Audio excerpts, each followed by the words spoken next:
ইসলামের দুশমনেরা কোনো দিক দিয়ে আমাদেরকে মারতে পারছে না, কোনো দিক দিয়ে আমাদেরকে মিটিয়ে দিতে পারছে না, কোনো দিক দিয়ে মুসলমানদেরকে শেষ করে দিতে পারছে না। মুসলমানদের চাকরি থেকে ঠকিয়েছে, তাও মুসলমানের খাওয়া বন্ধ করতে পারে না।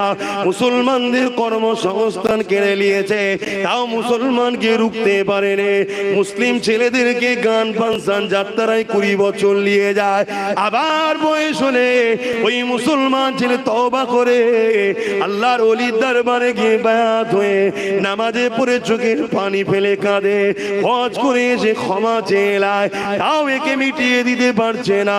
কোনোভাবে যখন পারেনি, কেস দিয়ে পারেনি, জেল ভর্তি করে পারেনি, এই ইসলামের দুশমন গুলো কোটি কোটি টাকা খরচ করে ইসলামের লেবাসে মুফতি শোনাতে, মাওলানা বক্তা হাফেজের শোনাতে